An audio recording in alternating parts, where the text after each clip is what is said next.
As we approach the start of NFL training camps, the group of people who have faith in the Dallas Cowboys having a successful 2025 season seems to dwindle exponentially. Every day, someone jumps ship or takes a shot. And that's understandable.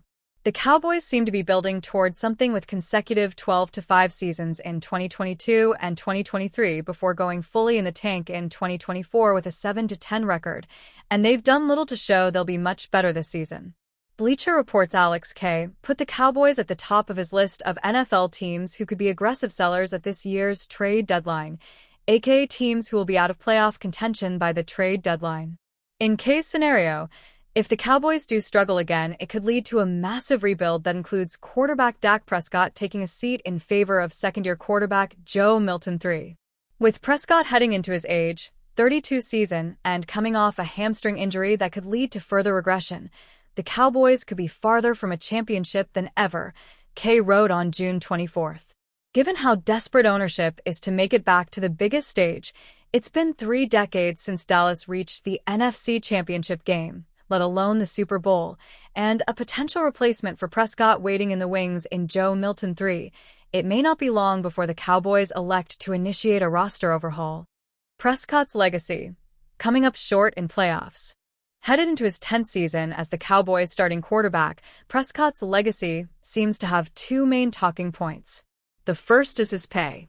He's become the highest-paid player in NFL twice, when he signed a 4-year, $160 million contract in 2020 and when he signed a 4-year, $240 million contract in 2024, making him both the NFL's first $40 million per year player and first $60 million per year player. The second and most defining part of Prescott's legacy is his utter failure in the postseason. Despite being one of the NFL's top regular season quarterbacks throughout his career, Prescott has yet to advance the Cowboys to the NFC Championship game, something no Dallas quarterback has done since Troy Aikman following the 1995 season. From NFL.com, "I want to win a championship," Prescott said, via the team's website. "The legacy and the things, and whatever comes after I finish playing, will take care of itself. I want to win a championship. Be damned if it's just for my legacy, for this team, for my personal being, for my sanity. The legacy will take care of itself.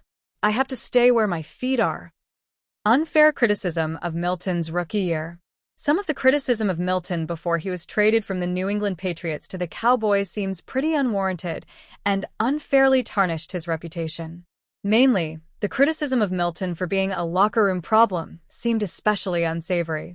Essentially, Milton got bad stories leaked about him because he allegedly thought he was better than first-round pick and starter Drake May. While a long-term veteran backup might be more inclined to take a backseat to May or any other embedded starter, asking a rookie to do so on a team as bad as the Patriots is pretty wild and explains why they've been so bad since Tom Brady left. Dallas signed veteran cornerback Robert Rochell to fill out secondary depth. Rochell joins amid transitions in the cornerback group and will hope to carve out a defensive role under DC Matt Eberflus. They also signed defensive tackle Perrion Winfrey from the UFL Birmingham Stallions. Rochell previously played for the Green Bay Packers and Los Angeles Rams. In 4 seasons, Rochell has managed to bag 1 interception with 3 fumble recoveries. Meanwhile, Winfrey spent the first 2 seasons of his career with the Cleveland Browns and New York Jets before signing with the Stallions last season.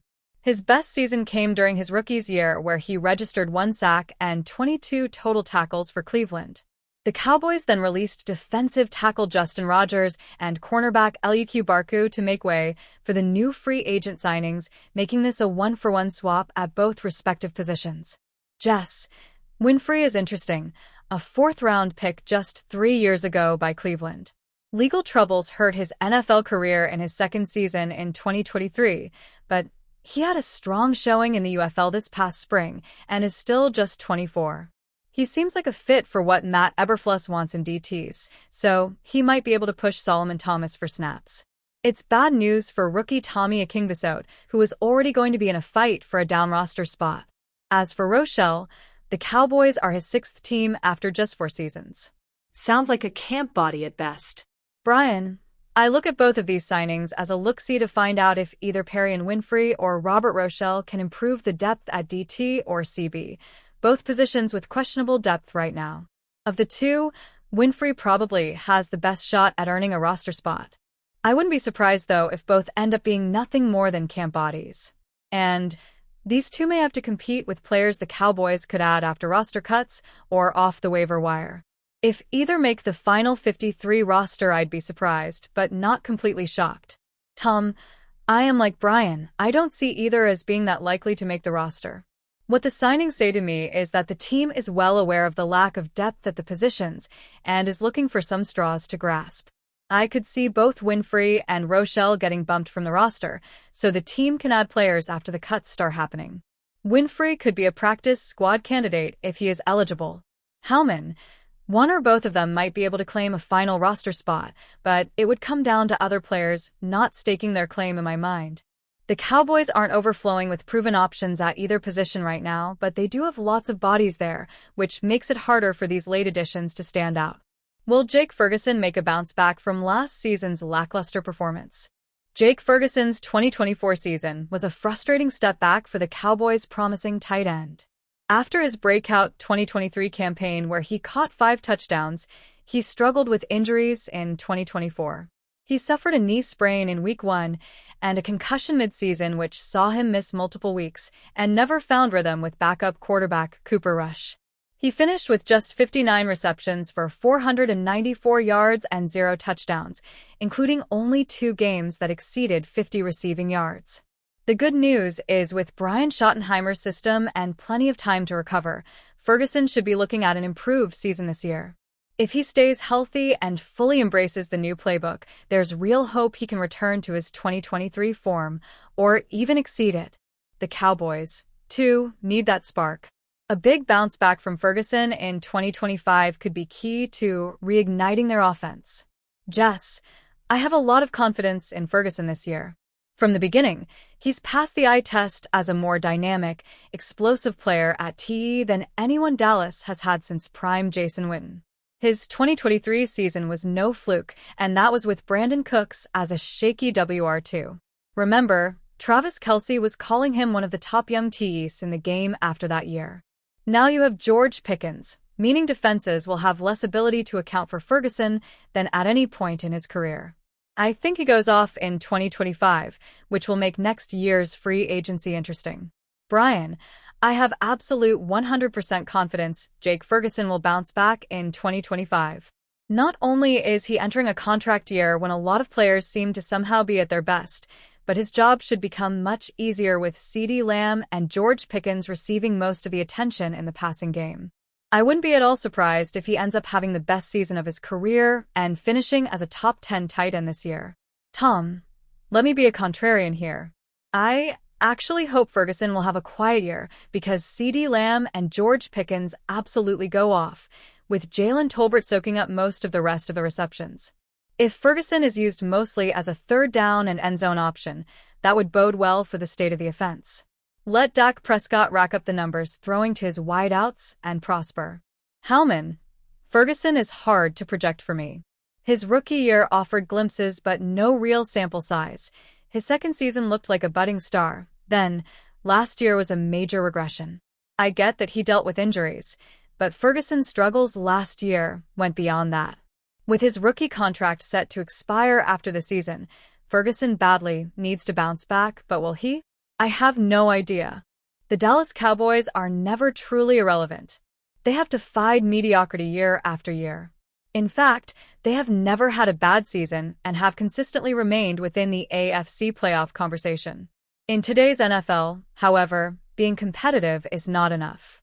The league belongs to teams with elite quarterbacks, dynamic offenses, and multifaceted defenses.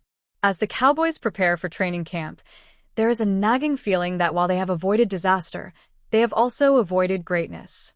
If they want to do more than just keep their streak alive in 2025, it is time to make a bold move at the game's most critical position. The Cowboys' 2025 offseason has been as dramatic as any in recent history. Unfortunately, the Cowboys do not appear to have a succession plan in place. Some of the Cowboys' offseason moves have been encouraging. Rookies Derek Harmon, Caleb Johnson, and Jack Sawyer seem like ideal fits into the Cowboys culture. Still, the roster hasn't improved dramatically. All solid moves. None that are franchise-altering. Here, we'll try to analyze the perfect move the Cowboys could make to fill out their roster ahead of 2025 training camp. If the Cowboys want to stabilize their future without sacrificing the present, there's one move they need to make before training camp. Trade Titans quarterback Will Levis. Levis was the 33rd overall pick in the 2023 NFL Draft. He was once seen as a potential franchise savior in Tennessee. Things didn't go as planned. In 2 seasons, he played in 21 games and completed 61% of his passes for 3,899 yards, 21 touchdowns, and 16 interceptions. Those numbers aren't synonymous with superstar status, but they do suggest potential. He's also shown mobility, with 240 rushing yards and 1 touchdown.